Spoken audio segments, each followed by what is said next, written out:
Ladies and gentlemen, on behalf of the Institute for Politics and Society, I would like to welcome you to our next interview session with esteemed guests. Today, it is my great pleasure to welcome here with me Admiral Lee Hsi-Min, who is the former Chief of the General Staff of the Republic of China Armed Forces. Welcome, sir. Yeah, thank you very much for inviting me here. Yes, thank you very much for coming. My name is Filip Lukesh and I will be the host of today's interview. Sir, your experience exceeds over 40 incredible years in the armed forces. And as we have approximately 30 minutes together right now, I would like to break down the situation in the Indo-Pacific from the geopolitical and geostrategic perspectives perhaps, with a stronger emphasis of mainland China and its activities in the region. As Chief of the General Staff, I believe that the security of Taiwan was and still has been a paramount task for you. And given the territorial disputes in the South China Sea, for example, or China's aggression and its increasing rhetoric of Taiwan's invasion, how would you assess the current security architecture in the region, and what should we pay most attention to? I think for the overall situation around Indo-Pacific, it's changed rapidly for the kind of last 2 decades. The first reason is because of China's risings, and the second factor would be kind of U.S.-China competition, and the third factor would be the attitude from the regional countries. Before the 2 decades when China was not so strong enough, all the regions order was governed by the rule based on the established by the United States or its alliance. But now China is trying to change that. They want to establish the rule that's favor to the China, but not the current rule based on the preference for the United States. But it's also concerned the different interests from the different countries, because there are kind of a fresh point in this region. Mostly first would be the Korea Peninsula and the East China Sea. There would be territorial disputes between China and Japan, and of course Taiwan Straits. Everybody knows the tension is so high on current situation. But now for the last several months, the people's focus on the kind of a conflicts between the Philippines and China, considering the sovereignty disputes. So the whole region become very unstable for that. And the United States is trying to contain China for the future developments, and China wants to become a regional hegemon in the futures. And for the other regional countries, the different countries adopt different strategy on the two great power competition. For instance, the Japan has changed a lot for the last several years. Now they change the policy towards the region security, since the Prime Minister Abe said that the Taiwan's contingency is the Japan's contingency. Then also they developed the 3 strategic documents in trying to strengthen their self-defense force capability, and trying to double their defense budgets in next 5 years. Also acquire long distance attack weapons from the United States. But however, Japan's fundamental thinking is trying to get avoid get entangled with China. If that really happened, they still want to just protect their homeland, to prevent the direct conflict with the China, and probably they will still remain conservative, even there is the conflicts between the two sides of Taiwan Straits. And the Taiwan, the situation is more complicated because Taiwan is the core interest of the China, and China insists unification of Taiwan. They become the important factor of the China dreams.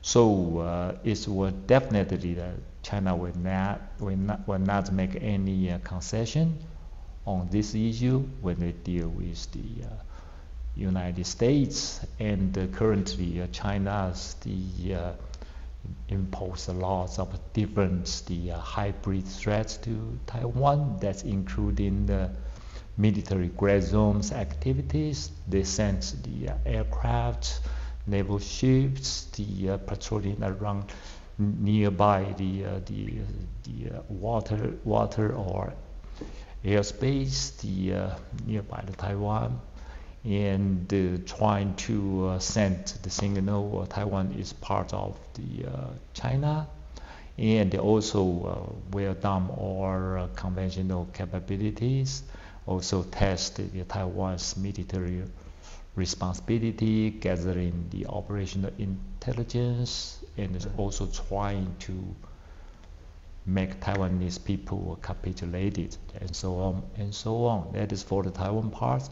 And for the South China Seas, they of course they already declared that the whole the South China Sea within the 9 dot line area is the China's territory. But actually the Philippines, several countries also claim that some islands or islets or shore are their territory. So that is the conflicts, and the kind of conflict always happens for the last several months. And the Philippines, as a weaker side, they perform a kind of transparent strategy, make everybody knows China is bullying the Philippines.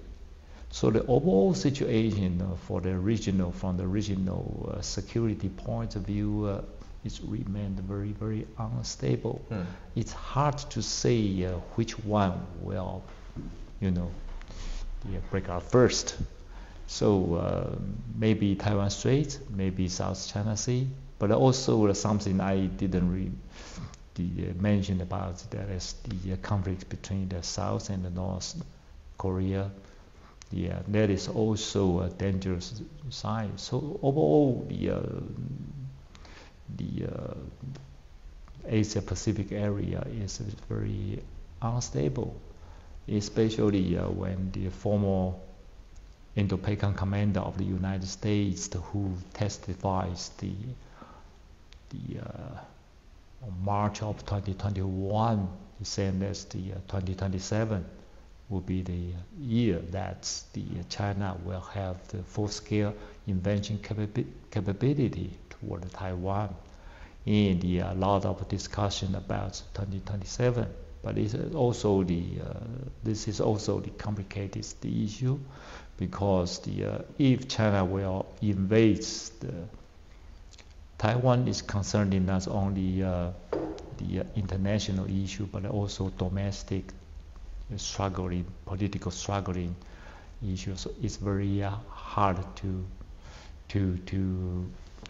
decide if the China will take the action to invade Taiwan. So we will see also other variable, like Xi Jinping's personal power still staying with power after the 2027 for those kind of things. So it's very hard to predict the future developments. But however, the whole region is kind of a very unstable situation. That is the Asia Pacific geopolitical situations. You mentioned like tensions on multiple fronts in the region, namely the South China Sea and everything you covered. It's really interesting because, for example, China has been building artificial islands in the South China Sea. Now, I think they're reaching almost 30 islands by now, which is not a small number. But I strongly believe that no country in the region wants a direct military conflict with China, right? Because this is something that everyone wants to solve diplomatically without using force, military force necessarily. I think the whole region is also very sensitive and crucial also when it comes to global trade, because we've got some major choke points in the region like the Strait of Malacca or the Strait of Taiwan as well, that are crucial for global trade, when basically the ships that carry and go through these straits, they take almost 30% of traded goods globally, which is a huge number. And it makes the whole situation in the region really fragile when we think of it. And as you mentioned, it's not only about Taiwan, but also the other parts. But I think that like in the past few years, we see some major changes in the region, especially when it comes to new military alliances, for example, that being newly established or renewed or strengthened between countries. And they all seem to tackle China's growing influence in the region. Are they successful so far, those new military alliances? The Asia-Pacific region is quite different from the Europe. Everybody knows there's a NATO organization in Europe that basically can provide kind of the deterrence to the opponents. But however, in the region of the Asia Pacific, there's no this kind of a collective defense organization. So far, there's kind of a military alliance, the only bilateral relation, like the U.S. Korea, U.S. Japan, U.S. Philippines. Of course, from the United States point of view, it's better to develop a kind of NATO-like organization or military treaty in this region, but it's very, very hard to decide. There are several reasons. The first, that because now in this region, China is too powerful for that. All the regional countries have to consider their own interest in engaging with China. But also the different regional countries also have the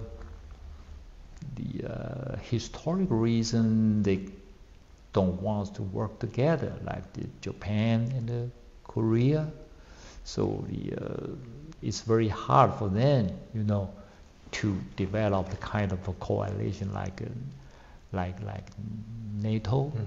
So especially here in this region is too close to China, and China's economic influence is so strong, even stronger than the United States in this region. So a lot of the regional country wants, to have a good relations with China. Under this kind of consideration, so it's very, very difficult to develop a kind of anti-regional hegemonic coalition. So very, very difficult. I don't think that's any possibility in the near future. So what United States can do is just strengthen the bilateral military treaty, like the U.S. Korea, U.S. Japan, or U.S. Philippines. Also establish kind of partnerships, the strategy with the country like Vietnam. That is the United States can do currently. Speaking of the near future, which you just covered, we can see that the environment is very delicate and the friction is only growing, also with the growing influence and growing power of China. So basically, I know you don't have the crystal ball, neither do I, but what are your prospects for the next 5 years? Because we can see that China is toughening its rhetoric when it comes to the invasion of Taiwan, and they really try to reach the process of unification. And also, you also mentioned the year 2027 being like a milestone for many experts, that should be the year by which time the reunification should be accomplished. Do you think, is there any chance of a peaceful resolution of this problem, of this issue between mainland China and Taiwan? I don't think there is any possibility for the peaceful resolution. I mean, the peaceful resolution, from the China point of view, that means a peaceful unification. But unification is the issue that's there's no market in Taiwan. Taiwan, the majority of Taiwanese people don't want to be unified with China. And the number is only growing, right? Of people that feel completely separate from mainland China. Yeah, most of the people don't want to be with China. But China will insist to unify Taiwan, because it's a very important part for the China dreams. China cannot say that we achieved the China dream without unification of Taiwan. But the peaceful unification is their priority. That is real. That is truth.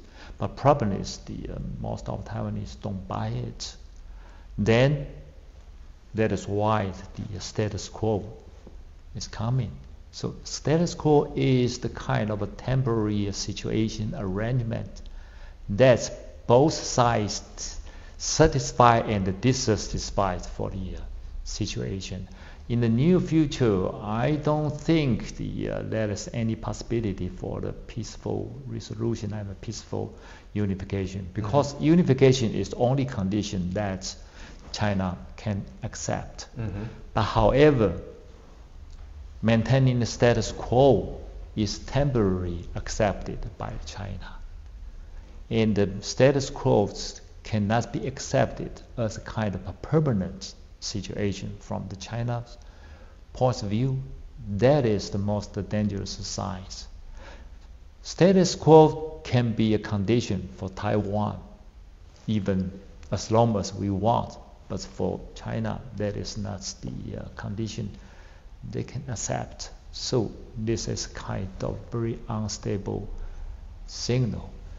But although there's no chance for peaceful resolution or peaceful unification, but I don't think China will unify Taiwan with a forceful way in the near future, because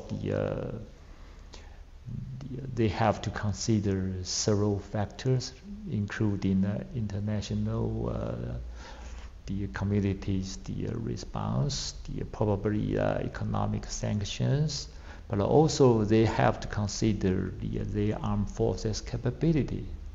So far, they don't have enough the amphibious lift, and the Taiwan has not so many beaches suitable for the landing operations, and also China's armed forces PLA is lacking of the joint operation capabilities, and also because of Taiwan Strait, that will be very difficult for the follow-on logistic support.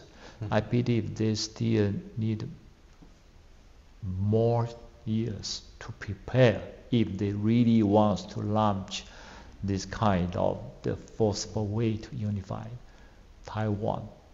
Another factor that can be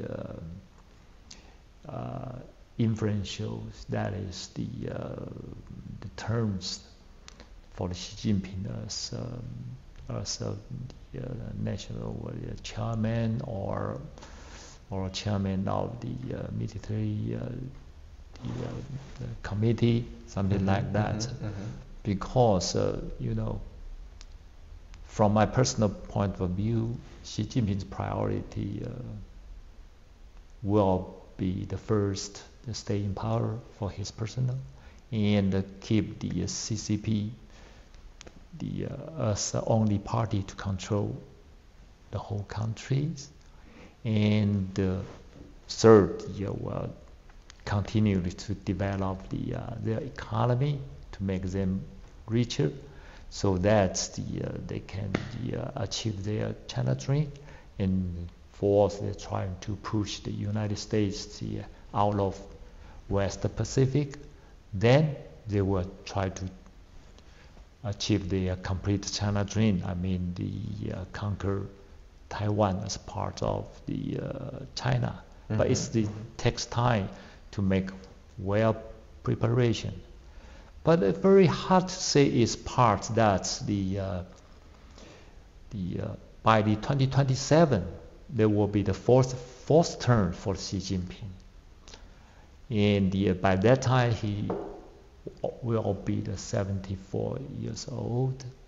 And if he continues to become the national leader after 2027, then the next phase we need to pay attention is 2032. By 2032 he will be 79 years old. So it's very hard. If he continues to control the whole country in a very, very powerful way, then we should pay attention for himself if he wants to, make his name in the great China's history. We should not underestimate the senior leader who owns the power for so long. That is the worries things for the China and also for the democratic world. I think we should pay attention to this part. Yeah, definitely. As you mentioned, many experts claim also that it's kind of his personal gain, and that he wants to be the one who achieves and who accomplished the reunification of Taiwan, and that he wants to go down in history like that Xi Jinping was the one. Yeah. But of course, it's kind of a speculation as well. My last question regarding this is, when it comes to the issue and the problem conflict between Taiwan and mainland China, we also tend to look at it as kind of a triangle. The United States, China, and Taiwan, right, as the most basically countries that have the strongest word in this problem. But what about other countries in the region? For example, namely Japan, the Philippines, Indonesia perhaps. What is their role in maintaining peace, and perhaps what could be their possible role when it comes to the invasion of Taiwan? Yeah, I think if we want to avoid any war or military the conflicts across Taiwan streets, we need to be good on two ways. First is how to prevent war.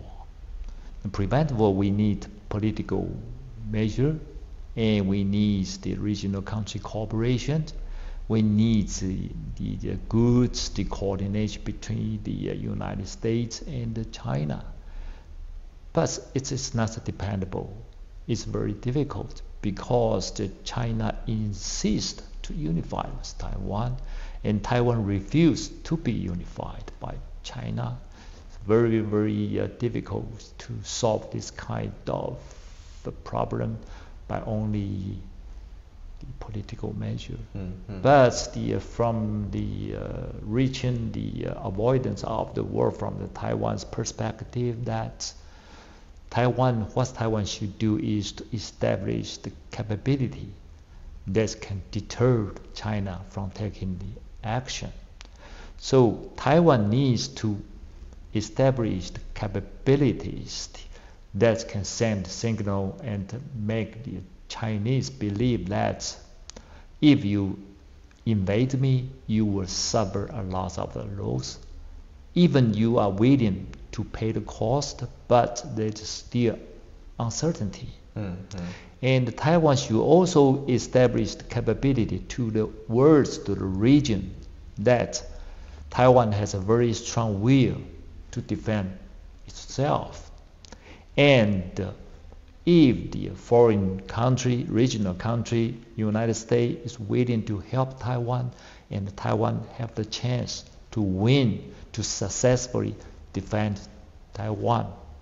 If we can achieve these two goals, then we can maintain the deterrence to let China not taking the invasion.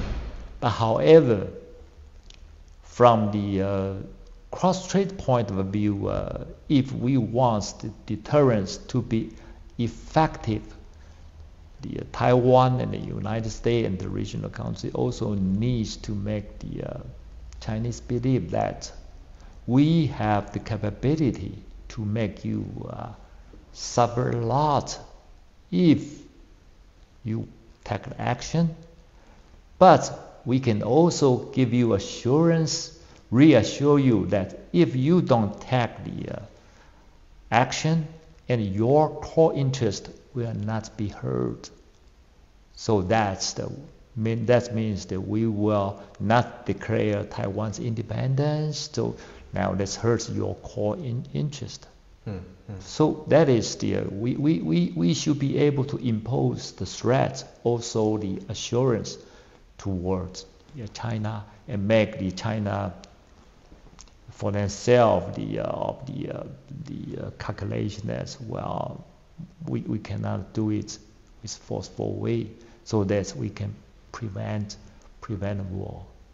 And for this kind of a deterrence capability, we need the United States backup, we need regional country to cooperate, and we need the international community, even European country, to support this kind of idea. If we can do that, this thing well, then I believe the peace and the stability across the Taiwan Straits can be achieved. So basically, if I understand correctly, you just said it's about trying to convince China that it's not worth invading Taiwan. Correct. It should not be in their core interest because they could suffer more, that their calculations they basically differ, and they could be different, and not to strive in the invasion of Taiwan so fiercely. Yes. Okay, thank you very much for the answer. I would like to enter the last topic of our interview today. And several times we've mentioned the United States. And the whole world is currently and anxiously awaiting the results of the upcoming presidential election. And as the United States has been the most crucial partner of Taiwan, what are your expectations if Kamala Harris wins the seat in the Oval Office? And what if it's Donald Trump? Well, now it's not only the concerning issue from the Asia Pacific. I believe this would be the issue the whole world still should pay attention to. But I believe from the Taiwan's point of view or from the Asia Pacific point of view, if the Kamala Harris won, then the whole strategy of the United States will not change too much. So business as usual, we can expect there might be a change, but will be very moderate. It will not be a big change from the current Biden administrations. But for the Donald Trump, well, we should assess more carefully, because it is not only because he is the unpredictable, but he also because of he is a businessman in nature, and he wants to make the American great again. He's concerned about Americans' interest. But sometimes the American interest just conflict with the mutual interest between the United States and the other region, even the European. So, but I still believe something will remain unchanged is the containment, the policy. That I believe the Mr. Trump won the election, he will continue to conduct this containment policy toward China. I believe they will not be changed. But for the Taiwan, we will say that we should, fasten our seat belts, for any kind of the accidents they might be happen. So we need to be well prepared. But whatever happened, I believe from the Taiwan's point of view, we need to invest our security more to prove either the Harris or Trump, we have a strong will to defend ourselves. Assist defend Taiwan meets the United States interest. If Taiwan fall, United States the credibility will completely gone. It doesn't make any good for the United States, and we are willing. We have a strong will to defend ourselves. So helped Taiwan to defend itself meets the United States interest. That's what Taiwan should do. We make well prepared for anyone who supposed to be the next president of the United States. Perfect, sir. Thank you very much for the interview.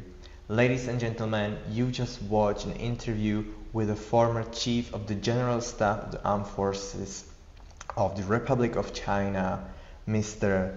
Lee Hsi-Min. Thank you very much, sir, for coming, and I will be looking forward to perhaps seeing you again soon. Okay, thank you very much. Great pleasure to be interviewed with you.